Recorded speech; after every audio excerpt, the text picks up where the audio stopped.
নমস্কার। আমার আজকের ভিডিও হবে হেলথ ইন্স্যুরেন্স নিয়ে কিছু কথা, ডুজ অ্যান্ড ডোন্টস এবং কিভাবে করা উচিত এবং কম পয়সা পয়সা বাঁচিয়ে কি করে হেলথ ইন্স্যুরেন্সের আরও কভারেজ বাঁচানো যায় সেটা সম্বন্ধে বিশদ বিবরণ আপনাদের সামনে আনছি, সেটা দেখতে থাকুন। নমস্কার, আমি বরুণ ঘোষ, বাঙালি ইনভেস্ট করো চ্যানেলে আপনাদের স্বাগত। আজকে আমার এই যে সোশ্যাল মিডিয়া প্ল্যাটফর্মে আমাকে আপনারা দেখতে পান, তার জন্য আমার একটা মূল লক্ষ্য আছে। মূল লক্ষ্যটা হচ্ছে বাঙালিদের মধ্যে ইনভেস্টমেন্ট সচেতনতা বাড়িয়ে তোলা, কিভাবে ইনভেস্টমেন্ট করা উচিত, কি করা উচিত নয়। অনেক ভিডিও নিয়ে আসবো, সেগুলোর মাধ্যমে আপনারা জানতে পারবেন, আর সেগুলো তুলে ধরাই হচ্ছে আমার মূল লক্ষ্য। দেখতে থাকুন, পাশে থাকুন, বাঙালি হয়ে বাঙালিদের মধ্যে সঠিক ইনভেস্টমেন্ট সচেতনতা গড়ে তুলুন।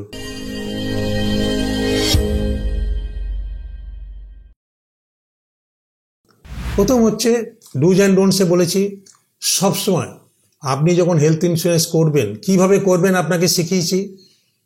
যে হেলথ ইন্স্যুরেন্স আপনার দরকার, একজনের আছে একজনের নেই, সেটা বুঝিয়েছি। সেই হেলথ ইন্স্যুরেন্স যখন করবেন কত টাকা আপনি সাম এশিওর্ড নেবেন, যে টাকাটা সাম এশিওর্ড নেবেন সেটা কত টাকা হওয়া উচিত, এটা ডিফার করবেন। রোগ সবসময় বড় ধরনের রোগকে কাভার করে রাখবেন।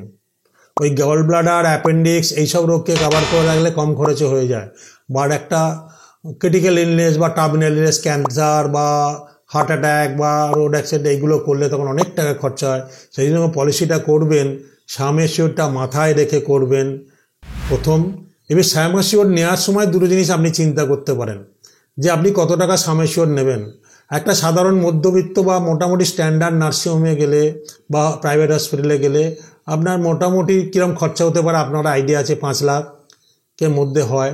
আবার যদি আপনি মনে করেন লাক্সারিয়াস নার্সিংহোমে ভর্তি হব, তাহলে তার 3 টাইমস আপনাকে সাম এশিওর, কারণ ওখানে বিলিং, আপনি কমফোর্ট জোনে থাকবেন, আপনি অনেক ফেসিলিটি নেবেন, সেই জন্য আপনার কষ্ট অনেক বেশি হবে। আপনি যদি মনে করেন যে না আমি সাধারণ মধ্যবিত্ত নার্সিংহোমেই থাকবো, তাহলে আপনার সাম এশিওর একরকম হবে। ডিসিশনটা আপনি ওইভাবে ভেবে নিলে আপনার জন্য খুবই মঙ্গল হবে।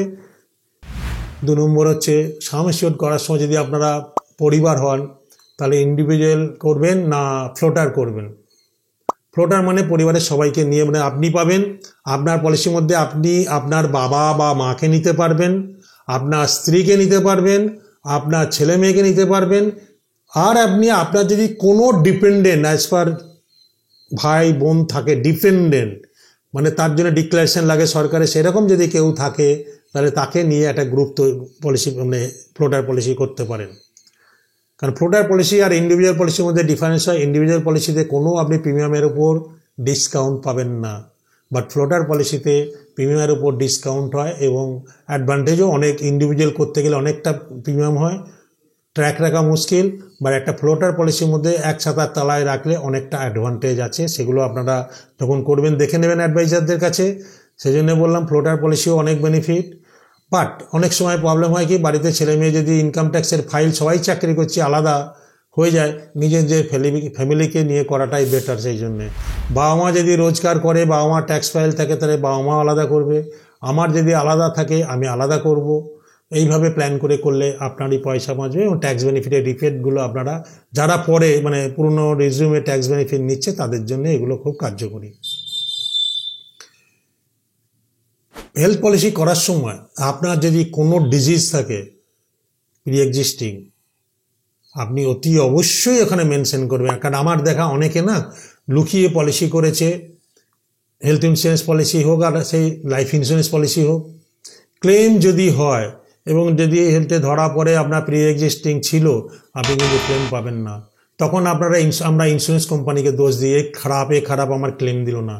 বাট করার আগে যদি আমরা আমাদের মেটেরিয়াল ফ্যাক্ট যা বলিব সত্য বলিব, সেটা যদি আমরা মেনশন করি, আপনার ক্লেম কোনো দিনে আটকাবে না।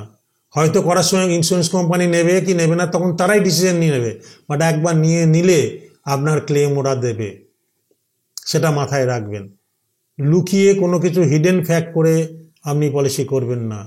সিগারেট খেলে, অ্যালকোহলিক হলে, অকেশনাল অ্যালকোহলিক হলেও অতি অবশ্যই মেনশন করবেন, তা নাহলে আপনার পরবর্তীকালে ক্লেম পেতে অনেক রকম প্রবলেম হতে পারে।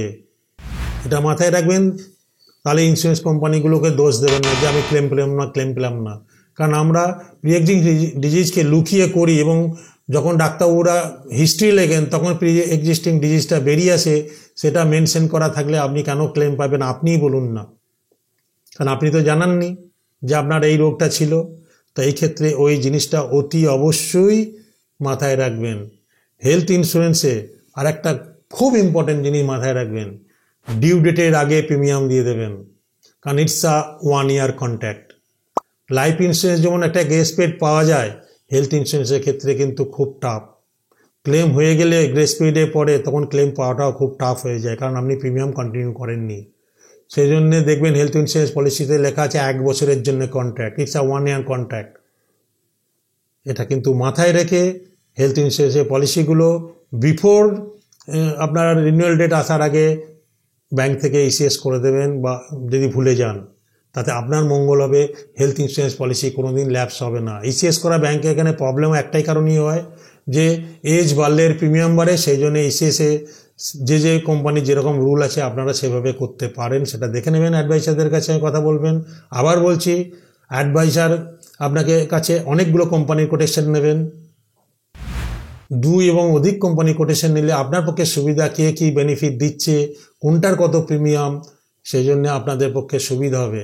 সিঙ্গেল কোম্পানির কোটেশন, ধরুন আমি একটা কোম্পানিতে এজেন্ট, আমি একটা কোম্পানি আপনাকে কোটেশন দেখাবো, বা যারা দক্ষ অ্যাডভাইজার বা ফাইন্যান্সিয়াল অ্যাডভাইজার তারা কিন্তু ওই একটা কোম্পানি নিয়ে বসে থাকে না, তাদের কাছে অনেক কোম্পানির লোক থাকে, তারা সেই কোটেশন এনে দেয়। এটা আপনি মাথায় রাখবেন, তাহলে আপনার জন্য খুবই মঙ্গল, খুব সুবিধা হবে। এগুলো করার পর আর একটা জিনিস আপনাদের সামনে নিয়ে আসছি, হেলথ ইন্স্যুরেন্স পলিসি। ধরুন কারো প্রি এক্সিস্টিং মানে পুরনো পলিসি আছেন, 1 লাখ বা 2 লাখ পলিসি আছে, কিন্তু আপনি প্রিমিয়াম বাড়ছে বলে বড় পলিসি করতে পারছেন না বা বড় সাম এসিওর নিতে পারছেন না। হেলথ ইন্স্যুরেন্সের একটা ভালো পলিসি আছে, top up health insurance. Top up health insurance খুব কম পয়সায় উচ্চ মানের কাভারেজ পাওয়া যায়। কারণ আপনি ধরুন এক্সাম্পল দিচ্ছি, কোনো একটা হেলথ ইন্স্যুরেন্স কোম্পানিতে সে 2.5 লাখ টাকা বা 3 লাখ টাকা একটা সাম এসিওর পুরনো পলিসি আপনার আছে। আপনি চাইছেন ছোটোখাটো অসুখের জন্য তো 2 লাখ 1 লাখ 2 লাখ সাফিসিয়েন্ট, বড় খরচ হলে সেটা 5 লাখ 10 লাখ চলে যায়। তখন কি করবেন? তাহলে একটা 10 লাখ পলিসি নিতে গেলে আপনার অনেক প্রিমিয়াম পড়ে যাবে। বাট আপনি যদি একটা 10 লাখ টাকার ওপর টার্ম নেন, 10 লাখ টাকা টার্ম বলতে top up policy health insurance, top up health insurance নেন।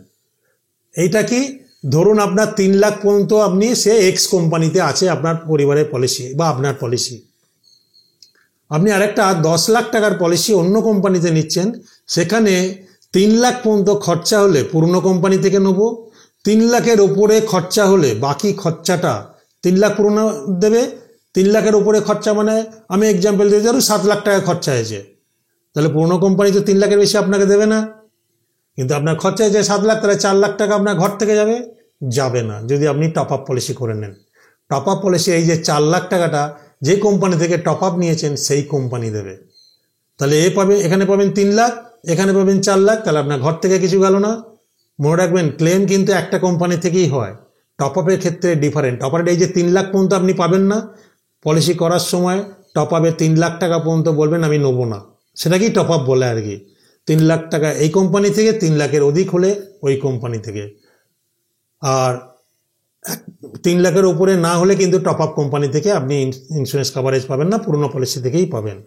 আর হেলথ পলিসি 3 লাখ টাকা সাম এসিওর শেষ হয়ে গেলে আপনি কিন্তু আর সেই বছরে ওই হেলথ ইন্স্যুরেন্স পলিসি থেকে ক্লেম পাবেন না। আবার নেক্সট ইয়ারে যে একবার 3 লাখ হয়ে গেলে সে তো আপনাকে দেবে না, আবার পরের বছর রিনিউয়াল হওয়ার পর যদি ক্লেম হয় তখন পাবেন। টপ আপের ক্ষেত্রেও তাই, পুরনো পলিসি শেষ হয়ে গেছে, সেকেন্ড পলিসিতেও যতটা নিয়েছেন তারপরে যদি খরচা হয় তাহলে পাবেন। যে 4 লাখ খরচা হয়ে গেছে বাকি আরও 6 লাখ টাকা, সেখানেও কিন্তু এই ক্যাপ কাজ করবে, 3 লাখ পর্যন্ত পাবেন না, শুধু টপ আপের পয়সাটা তখন পাবেন। আর বছরে একটাই ক্লেম, 3 লাখ হয়ে গেলে আর ক্লেম পাবে না। এটা মাথায় রেখে পয়সা বাঁচিয়ে হেলথ ইন্স্যুরেন্স পলিসি করুন, মাথা খাটিয়ে। এই জন্য বললাম দক্ষ ফাইন্যান্সিয়াল অ্যাডভাইজারের পরামর্শ নিন, আপনার কাছেও আছে। যদি কোনো হেল্প লাগে আমরা অতি অবশ্যই আপনাকে হেল্প করব। আর একটা অনুরোধ করব, কেউ যদি ফাইন্যান্সিয়াল অ্যাডভাইজার হতে চান, আমরা অতি অবশ্যই আপনাকে, বাঙালিদেরকে আমরা অতি অবশ্যই এই ব্যাপারে হেল্প করব। যদি আপনার সদিচ্ছা থাকে তাহলে আমাদের সঙ্গে যোগাযোগ করবেন। আপনারা চেষ্টা করবো যথাসাধ্য বাঙালির পাশে দাঁড়ানোর জন্যে, কারণ আমার পক্ষে একা ক্ষমতা নেই। আমরা সবাই মিলে করলে আমরা বাঙালি সমাজটাকে এই ক্রাইসিস থেকে বার করে আনতে পারবো, যেটা আদার কমিউনিটিতে তারা জানে, আমাদের বাঙালিরা আমরা জানি না। সেই জন্যই আমার এই ভিডিও চ্যানেলটি তৈরি করা। আপনাদের মতো মানুষের সাহায্য পেলে আমি আরও এগিয়ে নিয়ে যেতে পারবো। নমস্কার। আশা করি আপনাদের বুঝতে কোনো অসুবিধা হয়নি। যদি কোনো অসুবিধা হয়ে থাকে তাহলে আমাদের কমেন্ট বক্সে কমেন্ট করুন, অথবা পাশে দেওয়া মেল অ্যাড্রেসে মেল করুন। আমরা সরাসরি আপনাদের সাথে কথা বলবো। যদি আমার দেওয়া তথ্যগুলো আপনাদের ভালো লাগে তাহলে বাঙালি ইনভেস্ট করো চ্যানেলটিকে সাবস্ক্রাইব করুন। আর পরের ভিডিওগুলি পেতে হলে নোটিফিকেশন বেল আইকনটি অন করে রাখুন। আর ভিডিওটি ভালো লাগলে বাঙালিদের মধ্যে শেয়ার করুন।